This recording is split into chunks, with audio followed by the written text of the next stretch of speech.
Il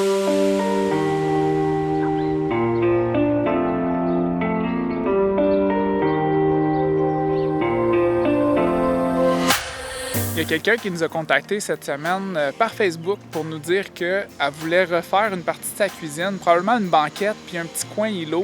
On n'en sait pas trop, mais Marie, cet après-midi, elle va aller faire un petit tour chez la dame en question, explorer un peu les besoins, voir la pièce, puis on va arriver à faire une première offre.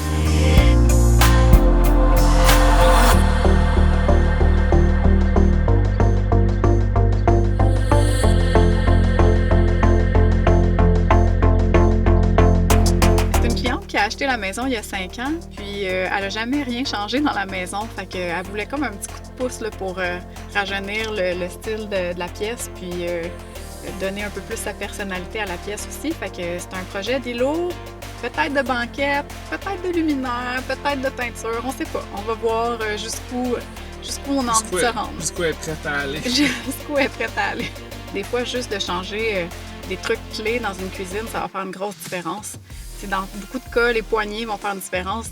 Dans son cas, elle, les poignées ne sont pas problématiques, mais il y a plein de petites choses qu'on peut changer pour redonner un petit vent de fraîcheur là, à une cuisine qui a besoin d'être mis au goût du jour.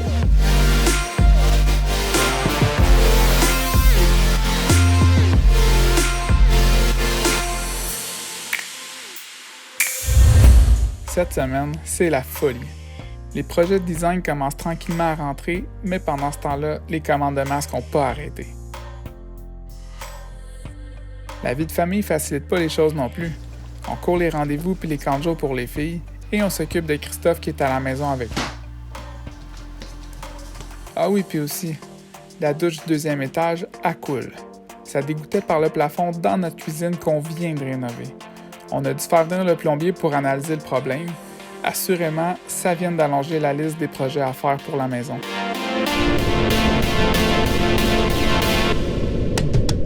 Cet après-midi, je commence un meuble que ça fait longtemps qu'on a, que je regarde tous les jours quand je viens dans mon atelier, qui prend beaucoup de place. Quand même, j'ai bien hâte de pouvoir le mettre à vendre et rendre quelqu'un d'autre heureux. Il est super gros.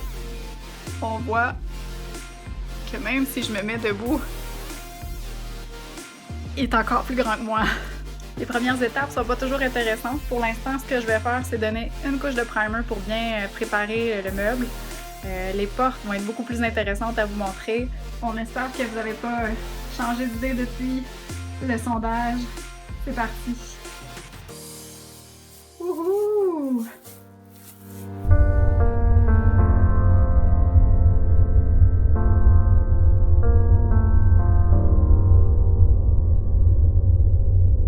Le projet du gros meuble, ça fait longtemps qu'on vous en parle, ça a pris du temps de commencer. C'est un projet qui m'intimidait un peu parce que c'est une belle armoire et je voulais pas rater mon coup. Ça fait un certain temps qu'elle a commencé et ça n'avance pas comme on voudrait. On a fait bien des essais, on a choisi un beau motif, puis je me rends compte que c'est pas si facile que ça de l'appliquer sur la porte, que ce soit des belles lignes. Je suis pas du genre à travailler avec du papier peint ou... J'ai des pochoirs, mais ça fonctionne pas bien. Puis celui-là, c'est pas un pochoir que j'avais, j'aimais le motif. Je me suis trouvé une petite technique qui marche bien, un peu trop bien, parce que je vais trop vite. Philippe essaie de filmer, puis j'ai déjà terminé mes lignes quand il s'installe. C'est peut-être moi qui est trop lent. Je voulais pas le dire, mais...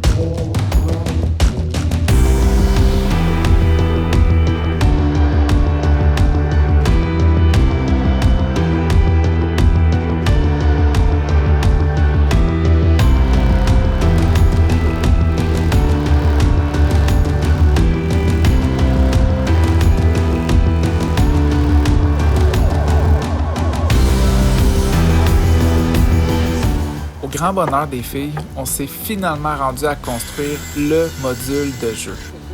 Mon frère et mon beau-père sont venus nous donner un coup de main. C'est rare qu'on dise ça en rénovation, mais cette fois-là, ça a été pas mal plus vite qu'on pensait. On a réussi à tout installer en 3, peut-être 4 heures de travail.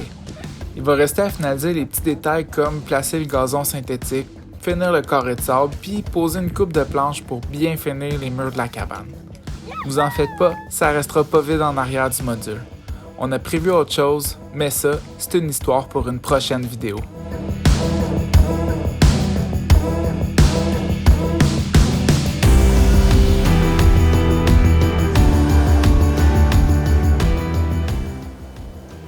C'est ça qu'ils appellent du twerk.